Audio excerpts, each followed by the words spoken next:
নির্বাচনী প্রচারের অংশ হিসেবে চট্টগ্রামে যাচ্ছেন বিএনপির চেয়ারম্যান তারেক রহমান। সন্ধ্যা 7:30টার ফ্লাইটে চট্টগ্রামের শাহ আমানত বিমানবন্দরে পৌঁছানোর কথা রয়েছে তাঁর। এ বিষয়ে আরও জানাতে সেখান থেকে যোগ দিয়েছেন আমাদের সহকর্মী অনুপম শীল। অনুপম, ইতোমধ্যে তো আমরা দেখছি যে ঢাকার হযরত শাহজালাল আন্তর্জাতিক বিমানবন্দরে তিনি পৌঁছে গেছেন এবং কিছুক্ষণের মধ্যেই হয়তো তিনি বিমানে চড়বেন চট্টগ্রামের উদ্দেশ্যে এবং 7:30টার দিকে তিনি শাহ আমানত বিমানবন্দরে এসে পৌঁছবেন। এখন পর্যন্ত সেখানকার সবশেষ প্রস্তুতি কেমন দেখছেন? এবং আগামীকাল যেহেতু পোলো গ্রাউন্ড মাঠে বিএনপির জনসভা অনুষ্ঠিত হবে নির্বাচনকে কেন্দ্র করে, আজকে চট্টগ্রামে নামার পরে তার কি কি কার্যক্রম রয়েছে, কোথায় কোথায় তিনি যাবেন? আমরা এখন আছি চট্টগ্রামের শাহ আমানত আন্তর্জাতিক বিমানবন্দরের ভিআইপি গেটে এবং ইতোমধ্যে বিএনপির চেয়ারপারসন তারেক রহমানের আগমনকে ঘিরে এখানে ব্যাপক প্রস্তুতি লক্ষ্য করা গেছে। তার দলের যারা গুরুত্বপূর্ণ ব্যক্তিরা আছেন, যারা এই চেয়ারপারসন সিকিউরিটি ফোর্সের অনুমতি আছে, তারা ভিআইপি গেটের ভেতরে অবস্থান করছেন। এছাড়াও আমরা দেখছি যে আইন শৃঙ্খলা রক্ষাকারী বাহিনী সহ পুরো এলাকাটি এখন নিরাপত্তা তদারকিতে করা হচ্ছে এবং নিরাপত্তা চাদরে ঢেকে দেওয়া হয়েছে।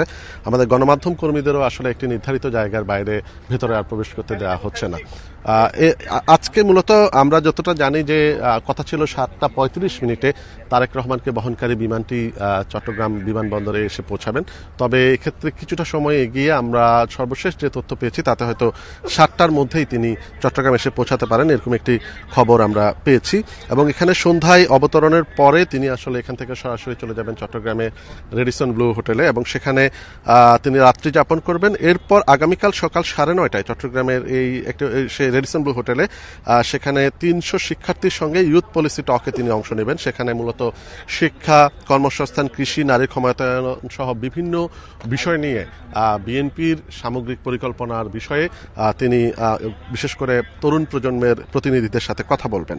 এরপর তিনি আমরা এখনো পর্যন্ত যে তথ্য তাতে 11টায় চট্টগ্রামের পলো গ্রাউন্ডে মাঠে নির্বাচনী সমাবেশে বক্তব্য রাখবেন এবং সেখানে সেই অনুযায়ী কিন্তু ইতিমধ্যে আমরা একটু আগের খবরও যেমনটা দেখছিলাম যে নির্বাচনী জনসভাকে ঘিরে ব্যাপক প্রস্তুতি নেওয়া হয়েছে এবং এরপরে তিনি এখান থেকে ফেনীর উদ্দেশ্যে চলে যাবেন এবং ফেনীতে বিকেল 4টা নাগাদ তিনি নির্বাচনী জনসভায় অংশগ্রহণ করবেন। সামগ্রিকভাবে বিএনপির চেয়ারপারসন প্রায় 20 বছর পর তিনি চট্টগ্রামে আসছেন এবং তাকে ঘিরে বিএনপির যে নেতাকর্মীরা আছেন তাদের মধ্যে একটি ব্যাপক উৎসাহ উদ্দীপনা আমরা লক্ষ্য করছি। পাশাপাশি নির্বাচনকে কেন্দ্র করে যে বিএনপি নির্বাচনী ভাবনা, সেই বিষয়গুলো নিয়েও তিনি জনসাধারণের সাথে কথা বলবেন এবং সেই অনুযায়ী আমরা দেখছি যে গত কয়েকদিন ধরে চট্টগ্রামের বিভিন্ন পাড়ায় মহল্লায় বিভিন্ন মোড়ে এই প্রচারণাটি অর্থাৎ তার জনসভার প্রচারণাটি চালানো হচ্ছে। তো আমরা এখন আসলে অপেক্ষা করছি, হয়তো কিছুক্ষণের মধ্যেই তিনি চট্টগ্রাম বিমানবন্দরে এসে পৌঁছাবেন। জি, চট্টগ্রাম থেকে অনুপম শীল জানাচ্ছিলেন সবশেষ বিস্তারিত তথ্য।